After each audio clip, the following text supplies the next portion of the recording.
one of the things that I anchor my thinking to is the stories that Brett and I will be able to tell, 5 to 10 years from now, just where we were, what we were thinking about, what we were doing. In a lot of ways, the podcast is a great time capsule of the journey that we've been on. But do you ever kind of think about like, I think it's a really powerful way to exist in the current moment is kind of like telling yourself, the story about what this moment will feel like 5 and 10 years from now, even further down the road. Is there anything that you kind of do, in terms of your thinking to get yourself into that mode of appreciation and really just like being more present with, what you're doing?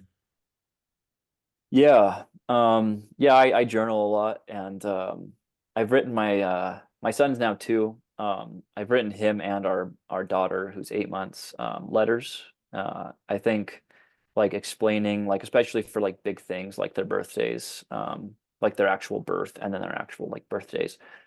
Um I've written them letters and I'm kind of like weird. Like I bought them like when they were both born, I bought Frederick like a bottle of like nice single malt whiskey for his 18th birthday, and then I bought Isla a nice bottle of wine.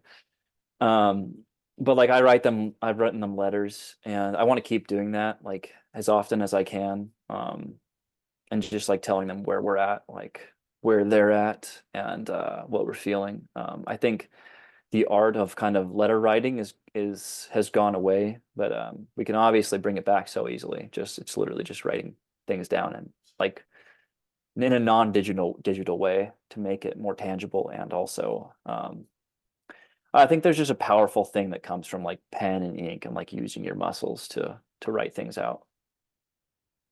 Yeah, that's really well said. And those letters to your children and those gifts, they're like time capsules, right? Where they can literally go back to how you were feeling when they were born or how you were feeling on their first birthday, their second birthday, etc.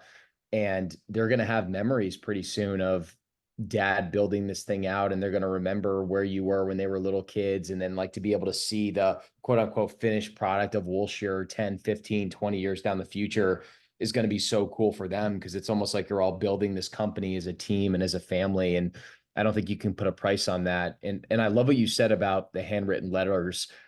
We had one of our friends on, our buddy Greg, on the podcast about a year ago, and he talked about this concept called etiquette alpha, where there's all this alpha to be gained by doing things that should be normalized that aren't normalized, and something like a handwritten letter, right?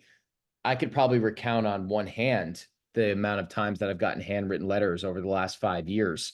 So by you doing that, it immediately makes yourself stand out where, there's pain associated with that versus like sending a text or typing an email that takes 5 minutes. That 5 minutes probably takes 25 minutes through a handwritten letter. And then there's also this intangible aspect of like, there's like this antenna with your thoughts. Like I feel like there's this ability to process your thoughts from writing in a way that's not possible even through speaking. So I feel like you're checking all those boxes by writing some handwritten letters. Yeah. Especially to your kids. I definitely have an appreciation for it personally. Had my grandmother as someone who was a very important part of my life, but she would write me letters before I was born, through my childhood, while I was in college.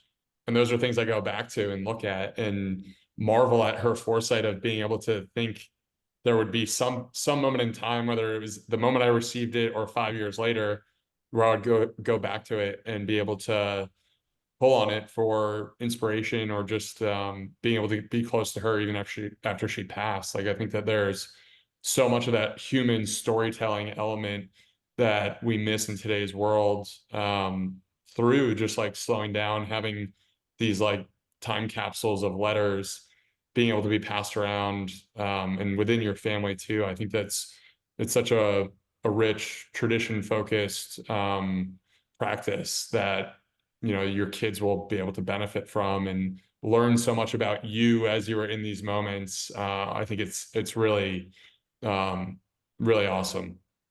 Yeah. That's awesome about your grandmother.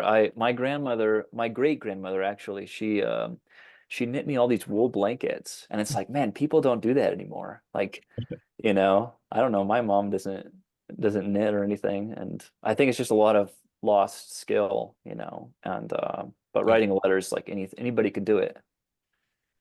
definitely. Yeah, it's interesting how I think we're learning like the right things that we should be doing in the future. It's actually like a return to these old traditions, like especially with food and some of the things you're talking about, like letters and gifts, and even the way that our pillows are made and our linens are made. It's like, what if we actually had it figured out 200 years ago? And we almost tried to play the role of God and we screwed everything up, but we can get back on track by returning to these past traditions. Yeah.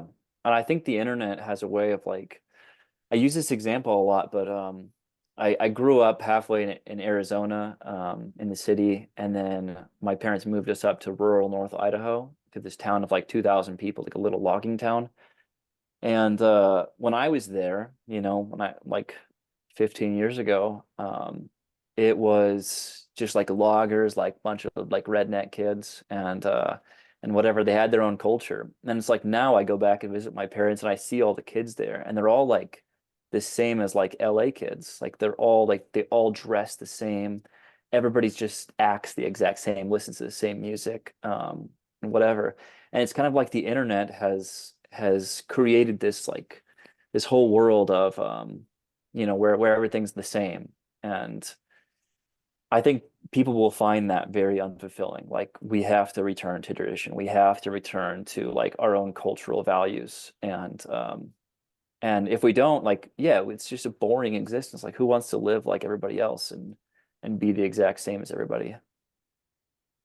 Yeah, totally.